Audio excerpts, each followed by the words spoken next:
Hello everyone, and welcome to my General Hospital official channel. I hope everyone is having a wonderful day. Before we begin, please hit the subscribe button and give this video a thumbs up. An exciting day in Port Charles is revealed by General Hospital spoilers and recaps for Friday, May 23rd. Fans were once again given access to Giovanni Gio Palmieri's Truth Bomb in the May 23rd program, which resumed where the May 22nd one left off. As soon as Gio left the stage and left the room, Emma Scorpio Drake, Lois Cerullo, and Brooke Lynn Quartermaine Chase came next. Lucy Coe continued to babble until she announced an interval, while Dante Falconeri appeared perplexed and astonished. Dante was told they needed to talk by Cody Bell. Cody tells Dante the truth as they make their way to a backstage dressing room. He helped drove Brooke Lynn to the bus stop and knew she became pregnant at camp, but he thought she had ended the pregnancy. He maintained his vow since he was bound to secrecy. He had only recently learned that she had given birth to a boy. Cody neglected to explain that Lulu Spencer was the main source of his knowledge about all of this. As soon as Sonny Corinthos, Olivia Quartermaine, and Ned Quartermaine left the ballroom, the topic of discussion shifted to, "Were you aware of this?" They were all obviously in the dark, but they were certain that Lois had some information.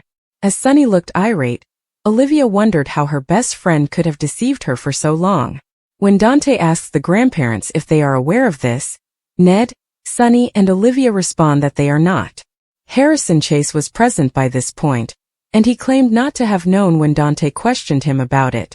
To work things out, Dante hurried off to find Brooke Lynn, Gio, and Lois. Sonny interrupts Chase before he can leave with Dante. Lois, Dante, and Brooke Lynn need time to work things out. Lulu, meantime, is panicking out back in the ballroom. Carly Spencer stops her just as she's ready to join the others. Lulu said that she didn't want things to happen this way when Carly reminded her that she had requested this. Lulu responds that she had a confrontation, and that Gio might have overheard them when Carly asks if she told Gio the truth. Lulu is told by Carly that she made this and must now deal with it. Above all, Carly advises Lulu to stop worrying and get off the train before it flattens her. Olivia is told by Sonny back in the foyer that everyone must return to the main room to see the remaining acts. After Chase and Ned are left alone, Ned expresses gratitude to his son-in-law for supporting his daughter. The fact that Brooke Lynn didn't tell him still stings. Chase explains to Ned that it wasn't a trust issue but rather that Brooke Lynn didn't want the truth to harm him. To which Ned responds, "Was this his daughter's or Lois's idea?" Elizabeth Liz Baldwin is sitting on her couch across town watching the nurses' ball when her buddy Lucas Jones, who is wearing a tux and carrying a bottle of champagne, stops by. He chose to watch with her rather than attend the event. The two discuss former nurses' balls, including the occasions when Brad Cooper proposed to Lucas and Rick Lansing proposed to Liz, while he holds a paper tiara for Liz. The two discuss about Tracy Quartermaine's arrest on the red carpet, as well as everything that has happened at the event thus far. Speaking of which, Tracy is still working at the PCPD, and is causing trouble for Max Scorpio until Jason Morgan stops by to help her. Just as Tracy receives the happy news that she can leave, Steve receives a phone call. Jason informs Tracy that she should have reconsidered working with him at that time after she complains that Drew Quartermaine framed her. At the station, Jason receives a call from a mysterious person who needs his assistance. He's working. In other news, Jocelyn Jacks and Trina Robinson are backstage, feeling awful for Gio, and they both promise to be there for him when this is all over. Because the tango performance is cut short and the two must go on stage, Lucy rushes them to get ready. The best friend duet performs a lovely ballad about supporting one another. When they're finished, Carly congratulates Jocelyn, and Curtis Ashford, Portia Robinson, and Kai Taylor are present to applaud Trina. Curtis and Portia claim that their early departure was due to work, but in reality it was due to their absence. Portia did a fantastic job of acting as though nothing was wrong, according to Curtis. Following their conversation about Gio and their sadness for him, Willow, Tate Corinthos, and Drew come up to Carly, and Joss leaves. Willow stops by to inquire about the possibility of reaching a compromise about the child custody matter. Willow responds that she would be more than delighted to let Michael take the kids every other weekend and for 2 weeks during the summer, to which Drew responds that they do have the upper hand. Drew remarks that the 2 weeks will be fantastic, particularly if he, Willow, and the children decide to move to Washington, D.C. Carly is furious and will not make any concessions on a custody arrangement. They leave when Drew states that no one can blame them for not trying. The GH Kids' rendition of the Jackson 5 classic song, I'll Be There, is the evening's last act. Wiley Corinthos, Scout Quatermain, James West, and Georgie Spinelli joined Donna Corinthos. The kids were adorable as they gestured to their favorite audience members, sung the song, and performed some charming little dance movements.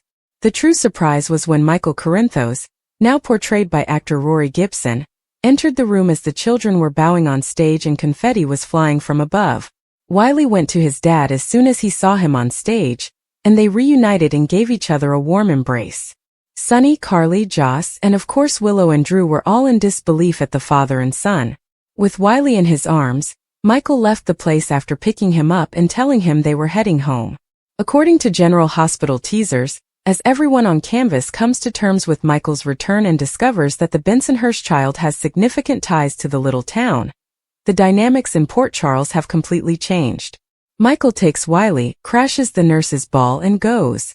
The nurses' ball, a glitzy charity gala that unites the city's elite, medical professionals and cherished locals for an evening of fundraising, performances and touching moments, is one of Port Charles's most anticipated events.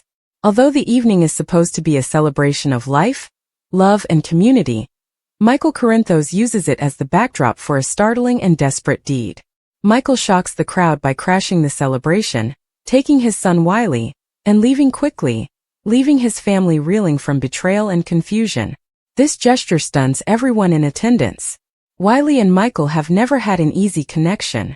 Wiley's guardianship has been a source of conflict between Michael and his mother, Carly, as well as other Corinthos family members, following a tense custody struggle and multiple court cases. Despite Michael's unwavering efforts to protect his rights as Wiley's father, outside factors, whether they be unanticipated events, family meddling or legal maneuvers, have frequently put his capacity to raise his son in jeopardy. Michael's rash choice to act alone is set against the unusual background of the nurses' ball, a public and emotionally charged event. Like any previous nurses' ball, the evening starts with lavish decor, moving speeches and performances aimed at increasing public awareness and funding for HIV/AIDS research. With friends and family coming together to support the cause, the atmosphere is one of happiness and solidarity. But there is still tension below, especially for Michael, who has been getting more and more irritated with the barriers that keep him from having full custody of Wiley. His manner changes from courteous interaction to barely controlled agitation as the event goes on. His closest friends and family, including Willow, Sonny, and Carly, observe his distraction but write it off as stress or exhaustion. Then, without anyone anticipating it, Michael strikes. In order to keep everyone's attention, he can act during a performance or wait for a break in the celebrations. In either event, he quickly leaves the location after grabbing Wiley from whatever is seeing him, whether it Willow, a nanny, or another relative. It takes a few seconds for those in the vicinity to comprehend what has happened, because the act is so abrupt and unexpected. Michael has already left, leaving a path of gasps, whispers, and anxious inquiries in his wake by the time comprehension dawns. The immediate result is anarchy. Whispers among the audience may cause the music to stutter, and talks to be interrupted. If she wasn't the one carrying Wiley at the moment, Willow is probably the first to panic and demand to know where her son is, letting her maternal instincts take over. Ever the family's protector, Carly enters crisis mode, her thoughts racing to figure out Michael's intentions and how to react. Between his responsibilities as a leader and a father, Sonny must strike a balance between his worry for Michael and the necessity of controlling the issue before it gets out of hand. Jax, Nina, Valentine, and other hospital employees exchange confused looks, not knowing what to do. For Michael, this is a deliberate choice made in a moment of need, rather than an act of impulsive behavior. He might have felt helpless for weeks or even months as he saw threats from the outside world, family conflicts, or legal loopholes prevent him from becoming the father he wants to be. He believes that the only way to protect his kid and safeguard their future together is to take Wiley away from the nurses' ball. He might think that this extreme approach is his last option, that the system has let him down, and that his family's meddling has caused more harm than good. Whether or not his actions were reckless or justifiable depends on your point of view, but one thing is for sure. Michael is prepared to suffer the consequences and burn bridges in order to defend Wiley. Willow meanwhile is crushed.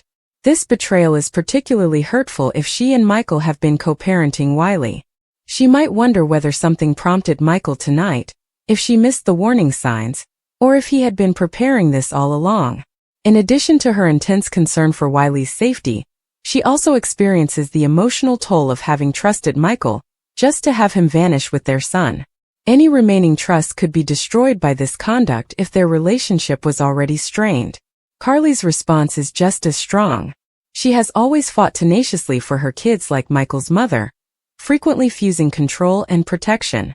She might experience a mixture of emotions, including anxiety for Wiley's safety, regret for not anticipating this, and rage at Michael for his carelessness. Her first impulse will be to use every tool at her disposal to find Michael right away. She must, however, also consider the potential that Michael was driven to this degree by her own behavior, whether it was intrusive choices or disputes with other family members.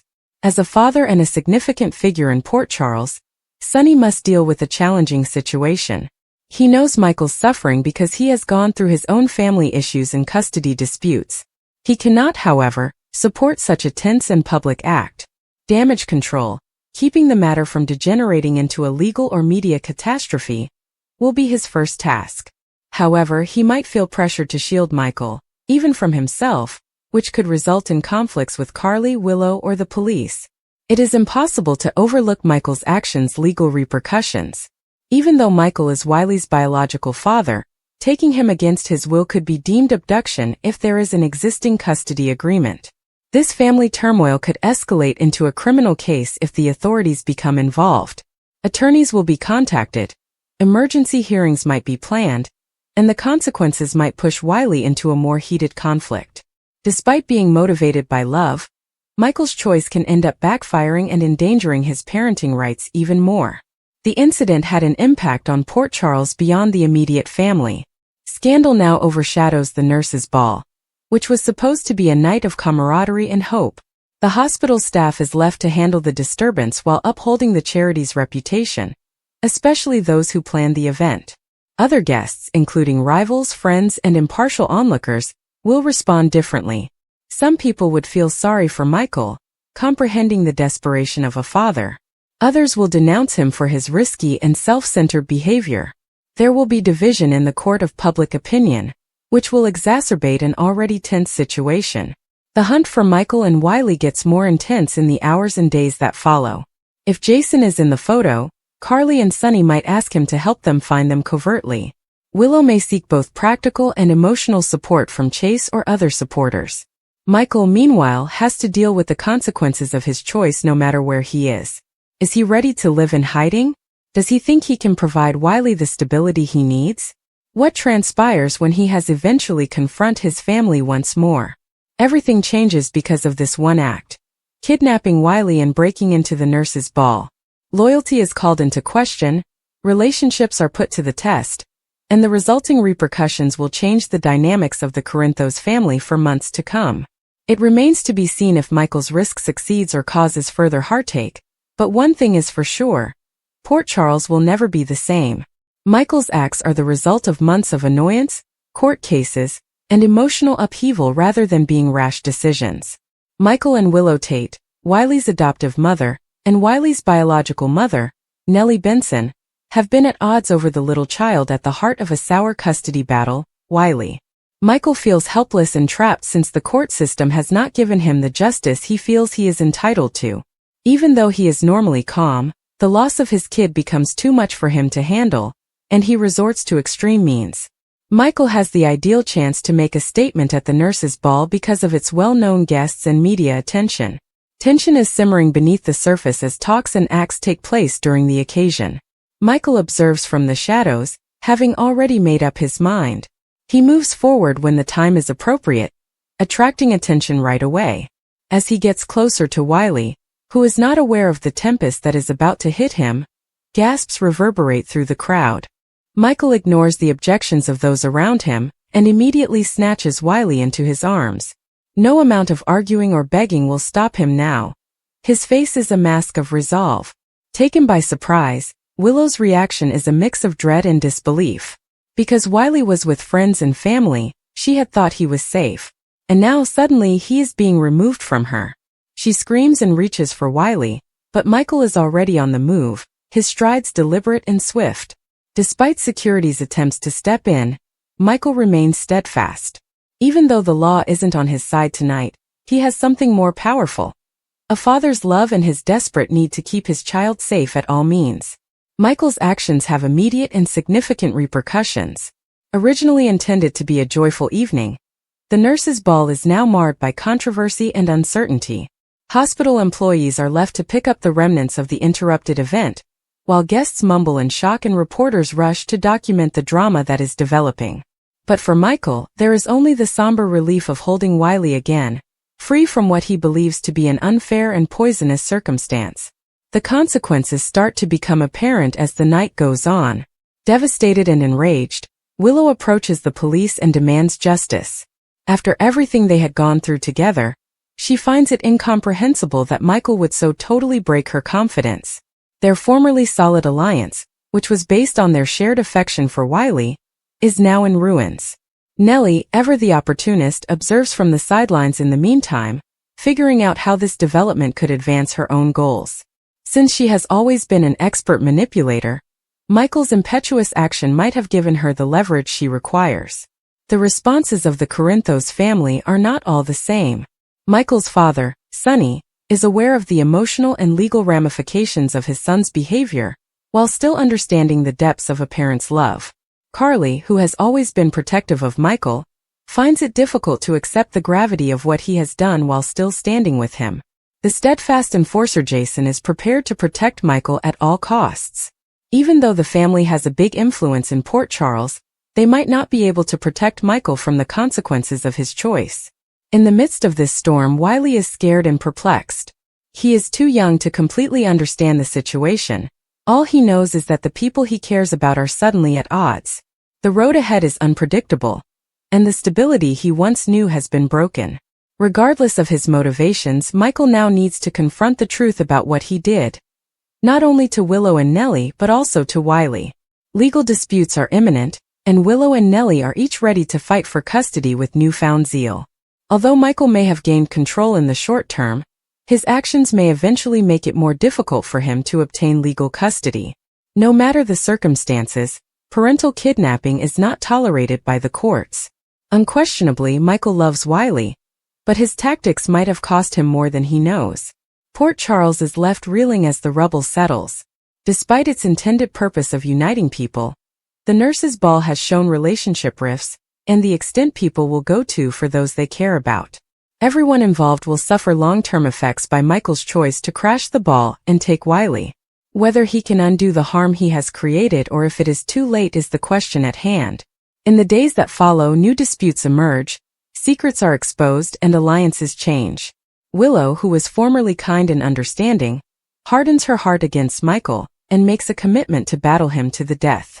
Nellie, who never fails to lurk in the background, takes advantage of the circumstance to further her own plans. And even though he currently has Wiley, Michael has to face the possibility that love might not be sufficient to keep his kid in his life.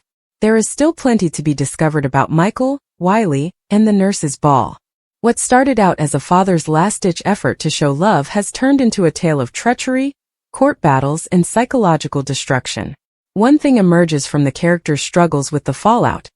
In Port Charles, morality is frequently ambiguous and the results of one's actions are seldom quite predictable. The conflict is just getting started, even if Michael may have won the battle by capturing Wiley. And no one is really safe from the consequences of their decisions in a community where power, love, and vengeance collide. With Michael Corinthos officially returning to Port Charles, the drama is headed in a lot of different places, and General Hospital spoilers suggest that the proverbial feces is ready to hit the fan. Fans of GH can't help but believe that the romance between Willow Tate Corinthos and Drew Kane is coming to an end. Drew will undoubtedly be revealed given how he set Tracy Quartermain up for his ketamine drug scandal, and the fact that Michael would attest that he was unaware that Willow had visited Germany. He may have had an affair with Nina Reeves in addition to buying off the Baden-Baden facility administrator to keep his girlfriend away from her separated husband. Tracy is aware that Nina and Drew had an affair, and she could not hold back once she is released from prison. However, is it possible that Willow and Michael may attempt to move forward with a reunion? Since time heals all wounds, Michael probably want to spend more time with his family. Furthermore, given that Michael's other baby mother, Sasha Corbin, is quite pregnant, resides on the Quartermain estate, and most likely harbors affections for him, a romantic reunion between Willow and Michael would undoubtedly make things risky. She has, after all, taken great care to conceal the true paternity of her child in order to prevent Michael from losing custody of Wiley and Amelia Corinthos. What would happen if Willow and Michael were to formally get back together? If Sasha has a medical emergency in the coming weeks that causes preterm labor, how chaotic could things get? Fans may remember that Liam Corbin, Sasha's first child, had to be removed from a respirator soon after his premature birth. For Sasha and Brando Corbin, the entire plot was devastating. When Brando died months later, Sasha's life took a further turn for the worst. Sasha's sadness from each of these instances caused her to experience a great deal of anguish. Sasha will be devastated by the anxiety if she goes into labor weeks earlier than anticipated. Additionally, it will evoke terrible memories and a fear that lightning might strike twice. Michael may disregard prudence in order to be with Sasha because he is well aware of her previous pregnancy problems. After all, Sasha has made many sacrifices and been an amazing friend to him. Even if he is with Willow, will he hurry to be by her side? Would he risk people discovering that he, not Jason Morgan, is the father of Sasha's child? According to General Hospital spoilers, if Michael is by Sasha's side during this difficult moment, many people will be raising an eyebrow. But since Willow can trace the birth of Sasha's child back to the period when her marriage was failing, Michael's wife might be able to figure things out quickly. On General Hospital today, Michael comes home with a vengeance, Drew and Willow attempt to reach an agreement, and Joe's news astounds the audience. A quick reenactment of yesterday's last moments introduces the broadcast.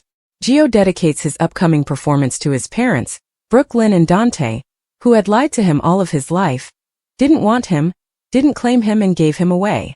Then he flees the room after smashing his violin. The audience as a whole is in disbelief. Lucy assures everyone that the concert must continue, and that they should never be afraid. Dante is shocked and asks Lulu what Gio is talking about as Lois and Brooke Lynn leave quickly. Cody approaches and instructs Dante to follow him since they need to speak. Lucy asks that everyone get a drink while she stumbles on stage, unable to think of what to do. Chase is surprised on stage as well. Sonny leaves the ballroom when Carly tries to speak with him. Carly then informs Lulu that she has done enough and stops her from continuing. Ned, Olivia, and Sonny attempt to decipher the situation outside the ballroom. Chase shows up at that point. Dante is dragged to a dressing room by Cody. Dante inquires about the situation with his friend. Although Cody claims to be unaware of the entire situation, he is aware that Brooke Lynn gave birth to his child. Liz feels sorry for Gio while she watches the nurses' ball on TV, and describes it as intense. To celebrate the ball with her, Lucas, dressed in a tux, drops by with champagne. For once, Mac is happy to see Jason at the PCPD. Tracy orders Jason to leave the questioning room before he enters. Jason informs Tracy at the PCPD that Diane is currently speaking with a judge, and that he will post bail as soon as it is decided. Tracy is adamant that Drew set her up, and she is aware of what happened when he just visited their boathouse. He put the medication in her automobile at that point. She queries why he is ignoring her. Jason claims that he considered working with Drew to be a bad idea. While backstage at the ball, Trina and Joss talk about Joe's plight and wish they could help him. Lucy shows in, demands that they be on stage immediately, and asks why they aren't wearing their costumes. Chase informs Olivia, Ned, and Sonny outside the ballroom that he doesn't want to share this narrative. Is it true what Olivia claims about them being family? According to him, Brooke Lynn gave birth to a child while she was a high school student. Chase is unaware of Joe's location when Ned inquires. Gio believes he is the child, but he has no idea how or why. Olivia claims that she was the first to chase after Gio, and Sonny thinks that Lois is aware. Cody tells Brooke Lynn in a dressing room that she left early because she was expecting his baby at Camp Martha that summer, and he drove her to the bus stop when she told him. He simply thought that she had terminated the pregnancy. He didn't know she had the baby until yesterday. "So that baby is Gio and Gio is my son?" asks Dante. Dante claims his brain is short-circuiting and inquires as to whether Brooklyn was aware of Gio. Cody responds, "Yeah." Cody says he will have to ask her since he is unsure. Liz questions Lucas about his overdressing when he sits down with her on the couch to watch the game. He says that since she was unable to go, he decided to bring the ball to her because he was working late tonight. When she responds that he's on an errand, he takes out a paper crown for her and adds he doesn't have one for Lucky. Then Lucas pulls out the fizziness. Tracy informs Jason at the PCPD that although he was inspired to work with Drew, he will regret this betrayal. When Mac walks into the questioning room, he informs Tracy that Diane has done her magic and she can leave. Jason receives a call as she signs the release documents, and he is asked what they want him to do. When Tracy asks Jason to drive her home, he informs her that he has somewhere to be, and that she must find another ride. Mac informs Tracy that the bus stop is in front as Jason leaves. Carly and Lulu head to the ladies' room at the ball. Carly wants to know how Gio learned. He might have heard Lulu addressing Lois, but she claims she didn't inform him. Lulu must locate Dante, but Carly refuses. Carly claims that Brooklyn and Lois, not herself, should be the ones to tell Dante the truth. Carly claims that she started this train and that she must exit the track before she is leveled. Carly advises Lulu to follow suit and declares she will go see her daughter play. Olivia, her oldest friend, finds it incomprehensible that Lois could have kept this from her outside of the ballroom. When Dante joins them, he searches for Brooklyn. According to Sunny, not even Chase is aware of her whereabouts. Sunny stops Chase from pursuing Dante as he quickly leaves. Sunny says they need to let Brooklyn and Dante work things out because this is now about them. Lucy introduces Trina and Joss, while attempting to reassure everyone that everything will be alright. The song, "I'll Be With You," is performed by Trina and Joss. She asks Lucas if he wishes he could have attended the ball at Liz's, and she remembers that Brad proposed to him there. He remembers that Rick asked her to marry him at 1. Carly shares a bomb with the audience immediately after, blowing up her life, and Liz laughs. Liz mentions that Wiley and the other children are performing tonight. Lucas was tempted to go see him, but he's not his father, so he shouldn't be praising him. According to Liz, he is free to ooh and ah all over Wiley in her living room, and they are free to say offensive things.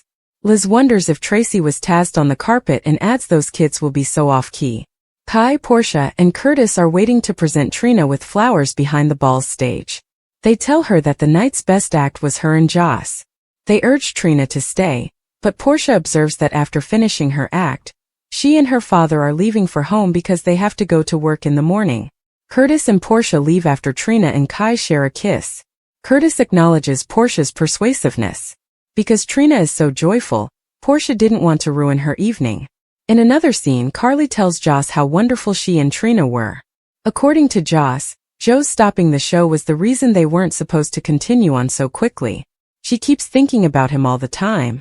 Abruptly, Willow and Drew show there, wishing to speak with Carly in private. Willow and Drew want to stop the argument over the children because it's not healthy for them, and Joss leaves. Carly is asked by Drew if she's open to working with them to establish common ground. In another scene, Sunny tells Olivia the same thing he told Chase. They have to let Dante deal with Brooklyn and Lois on his own. They should all return to the ballroom to divert their attention, and let their children take care of their own business. When Ned is by himself, he tells Chase that while he's happy Brooklyn confided in him, did she not believe he could trust her own father? Carly is informed by Drew that although they are in control of the custody hearing, they are trying to reach an agreement. If Willow could talk for herself, that would be great, Carly.